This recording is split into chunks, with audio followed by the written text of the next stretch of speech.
बिहार के आरा में परिवर्तन संकल्प रैली के तहत बिहार कांग्रेस पार्टी के प्रदेश अध्यक्ष अखिलेश प्रसाद सिंह आरा पहुंचे, जहां कांग्रेस कार्यकर्ताओं ने प्रदेश अध्यक्ष का काफी गर्मजोशी के साथ स्वागत किया। वहीं इस दौरान कांग्रेस प्रदेश अध्यक्ष अखिलेश प्रसाद सिंह ने कार्यक्रम के मंच से अपने कार्यकर्ताओं को संबोधित करते हुए उन्हें एकजुट रहने का आह्वान किया।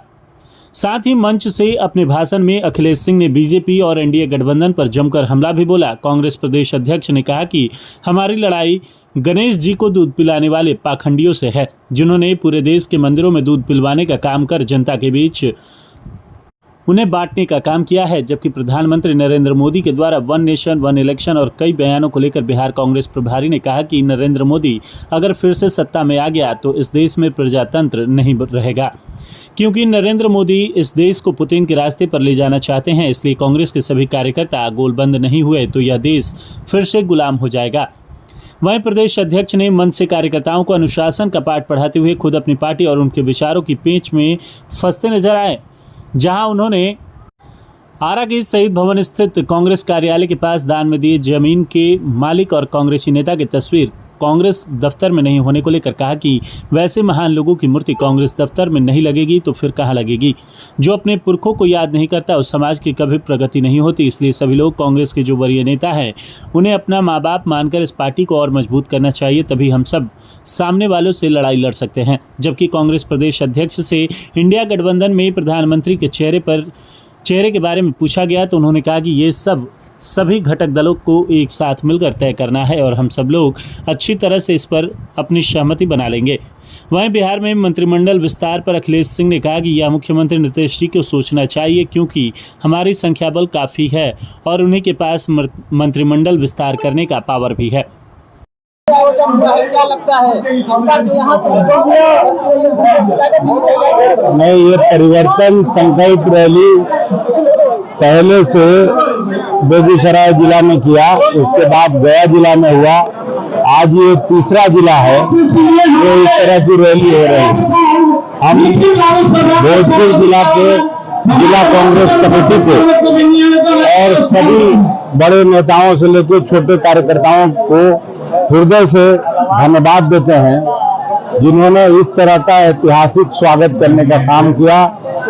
मेरे साथ आदरणीय तारिक अनवर साहब जो एआईसीसी के महामंत्री हैं, भारत सरकार के पूर्व मंत्री हैं, शकील खान साहब जो विधानमंडल दल के कांग्रेस के नेता हैं, हम सभी लोगों का, आदरणीय मदन मोहन झा साहब जो पूर्व अध्यक्ष हैं, समीर सिंह जी जो यहाँ के जिला के कोऑर्डिनेशन देखते हैं, एनएलसी हैं, नरेंद्र बाबू मुरारी जी, सब लोग जो मंत्री हैं, हम सभी का जिस तरह से ऐतिहासिक स्वागत सम्मान करके उत्साह बढ़ाने का काम किया, मैं हृदय से सभी कांग्रेस कर्मियों को बधाई देता हूं, धन्यवाद देता हूं। काफी दिनों से कांग्रेस सत्ता अवस्था में थी और एकाएक इस तरह का रैली नहीं, यही तो मैं खुद ही कह रहा हूं कि जिस तरह का ऐतिहासिक स्वागत और अभिनंदन यहाँ के नेताओं और कार्यकर्ताओं ने किया, वो सचमुच में काबिले तारीफ है। मैं सार्वजनिक रूप से उन सभी वर्कर्स का अभिनंदन करता हूं और प्रशंसा करता हूं। मैं निश्चित रूप से कांग्रेस पार्टी के नेतृत्व में बदलाव होगा और मोदी सरकार में जिस तरह का बेरोजगारी और महंगाई बढ़ा है, उससे गरीबों का कमर टूट गया। खेत खलिहान में काम करने वाले सभी लोग बेचैन हैं, छात्र नौजवान सभी बेरोजगारी के शिकार हो रहे हैं। उसमें हर लोग चाहता है कि बदलाव हो और जैसे ही लोकसभा का चुनाव होगा, खास करके बिहार में जो हम लोगों का गठबंधन है, उसमें उनका एक भी सीट भारतीय जनता पार्टी को नहीं मिलेगा, ऐसा मैं उम्मीद करता हूँ। इंडिया गठबंधन में प्रधानमंत्री का चेहरा प्रधानमंत्री का चेहरा पहले मोदी जी को का विदाई करेंगे, उसके बाद जो 26 दल है सभी मिलजुल के नेता चुन रहे हैं।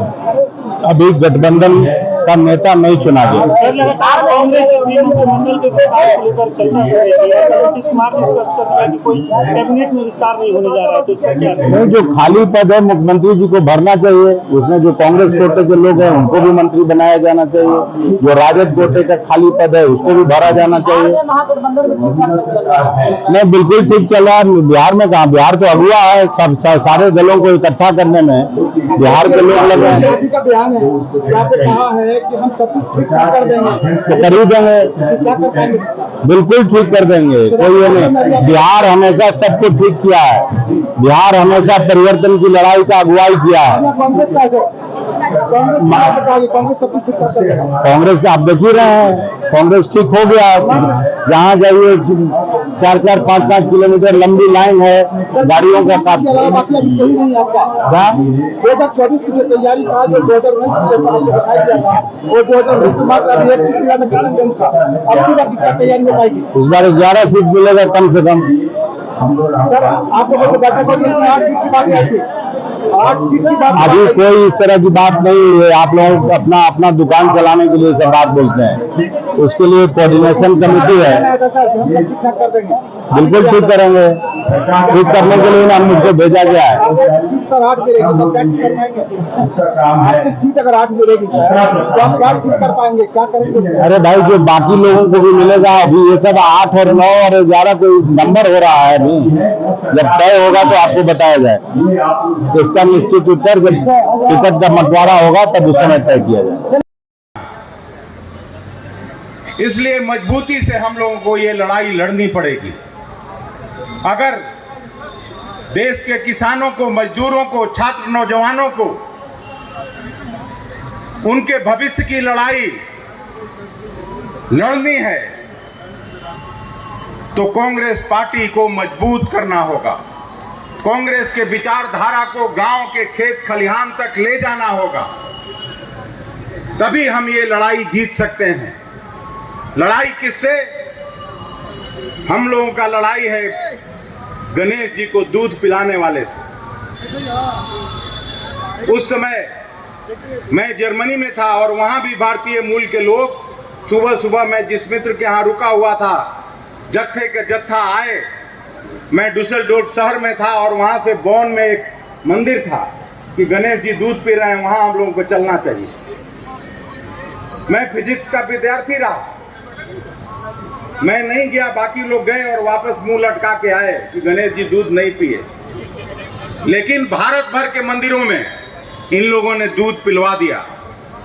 इस लड़ाई को लड़ना है तो एक एक वर्कर, एक एक कार्यकर्ता चाय के दुकान पर, चौक चौराहे पर खड़ा होकर इनका मुखालफत करना पड़ेगा। वहां बहस से भागना नहीं। ये मजबूती से लड़ाई जब तक नहीं लड़ोगे तो इस देश में कोई महंगाई से और बेरोजगारी से निजात नहीं दिला पाएगा। असली लड़ाई है महंगाई और बेरोजगारी के खिलाफ। असली लड़ाई है इस देश में अमन चैन और भाईचारे के खिलाफ, नफरत और घृणा की राजनीति के खिलाफ। अगर कांग्रेस की गोलबंदी नहीं हुई तो समझो ये देश फिर से गुलाम हो जाएगा। अभी तो तरह तरह का अफवाह सुनते हैं, 1 नेशन 1 इलेक्शन, क्या क्या अभी सुन रहे थे हम लोग। इस देश में मैं आपको आगाह करना चाहता हूं, अगर फिर से नरेंद्र मोदी अगर सत्ता में वापस आ गया तो इस देश में प्रजातंत्र नहीं रहेगा, जमहूरियत नहीं रहेगा, इस देश में फिर चुनाव नहीं होगा। मैं आपको कह रहा हूं, ये देश पुतिन के रास्ते पर नरेंद्र मोदी ले जाना चाह रहे हैं, उसी रास्ते पर ये ले जाना चाह रहे हैं। इसलिए हम सभी को पूरी निष्ठा से, पूरे गुलबंदी से ये लड़ाई लड़नी पड़ेगी। ये धरती कोई मामूली धरती नहीं है भोजपुर की। ये धरती बाबू वीर कुंवर सिंह जी की धरती है। ये धरती स्वतंत्रता सेनानी कवि कैलाश जी की धरती है। बाबू जगजीवन राम और श्रीमती सुमित्रा देवी जी की धरती है। ये पूर्व मुख्यमंत्री बिंदेश्वरी दुबे जी की धरती है। क्रांतिकारी नेता सूर्यनाथ चौबे जी की धरती है।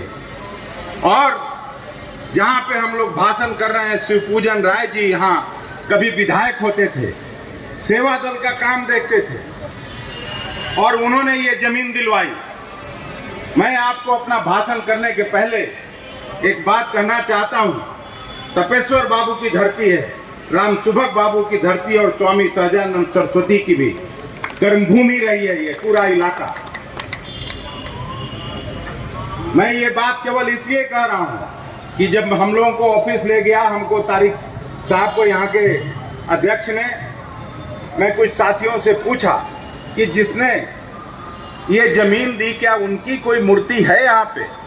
तो सब लोगों ने कहा कि नहीं, उनकी कोई मूर्ति नहीं है। तो मैं आप सबसे अपील करता हूँ कि आगे जब कभी हम लोग आए तो यहाँ पर शिवपूजन राय जी की एक आदमकद मूर्ति लगनी चाहिए, ताकि लोग जाने कि जो कांग्रेस पार्टी के लिए जमीन दिया, ऑफिस का इंतजाम किया, इसमें जरूर जगजीवन बाबू की भी भूमिका रही होगी उस समय। तो ऐसे लोगों की मूर्ति कांग्रेस दफ्तर में नहीं लगेगी तो कहां लगेगी? और जो अपने पुरखों को याद नहीं करता, उस समाज की कभी प्रगति नहीं होती है, ये रख लीजिएगा। जो भी समाज अपने पुरखों, अपने एंसेस्टर्स को आदर नहीं करता, याद नहीं करता, उसकी प्रगति रुक जाती है वहीं। इसलिए जहां कहीं भी हम लोगों का जमीन है, वहां पे जिसने भी जमीन दान स्वरूप दिया हो, हम लोगों की कोशिश होनी चाहिए। और मैं पटना लौट के पीसीसी से एक निर्देश जारी करूंगा कि जिसने भी जमीन दान में दी, उनका आदमकद मूर्ति ऑफिस में लगाया जाना चाहिए। उनके त्याग और बलिदान को याद करके हम इस लड़ाई को आगे बढ़ाएंगे। मैं जानता हूं कि आप सभी भूखे हैं और जिस तरह का स्वागत, अभिनंदन रास्ते भर कांग्रेस कार्यकर्ताओं ने, कांग्रेस परिवार के बुजुर्गों ने, नौजवानों ने किया, वो सचमुच में काबिले तारीफ है। मैं उसका आप सभी लोगों का भूरी भूरी प्रशंसा करना चाहता हूं। अशोक राम जब अध्यक्ष बने थे, कई साथी हमसे मिलने जाते थे कि किसको आपने सर अध्यक्ष बना दिया? ये गरीब का बेटा हो सकता है,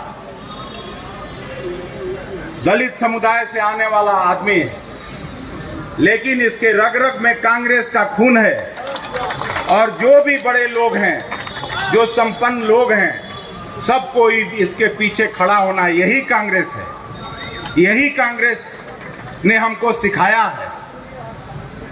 इसलिए कौन बनता है इसको मत देखिए।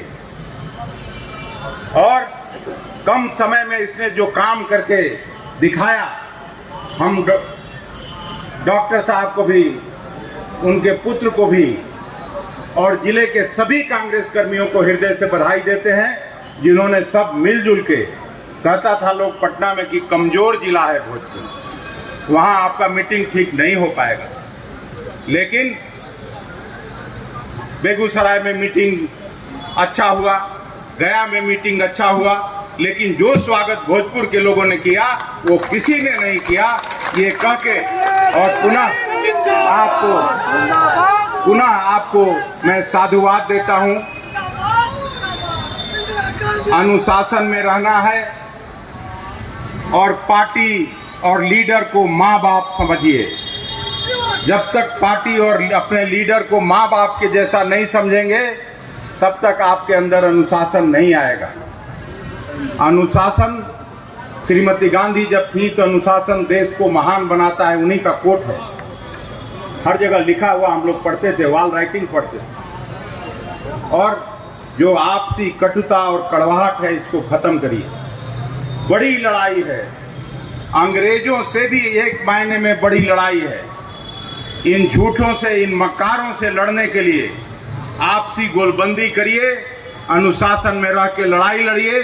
हम आपको पूरा भरोसा दिलाते हैं कि कभी भी कांग्रेस के छोटा से छोटा कार्यकर्ता को भी वही मान सम्मान मिलेगा जो बड़े नेताओं को मिलता है। मेरे समय में कोई आंख मिचौली नहीं होने वाला है और जो काम करने वाला कार्यकर्ता है उसको उचित सम्मान, पार्टी में स्थान और जब विधानसभा का चुनाव आएगा तो उसको टिकट भी दिया जाएगा, किसी भी जाति बिरादरी का चाहे वो क्यों नहीं हो। यही कह के मैं पुनः आप सबसे मिलने का अवसर पाकर, अपनी आशाओं को व्यक्त करने का मौका पाकर भोजपुर जिला कांग्रेस कमेटी को धन्यवाद देते हुए अपनी बात समाप्त करता हूं। जय हिंद, जय कांग्रेस पार्टी। एक बार नारा लगा लीजिए, खड़गे साहब जिंदाबाद, राहुल गांधी जिंदाबाद, भोजपुर कांग्रेस जिंदाबाद। बहुत बहुत धन्यवाद।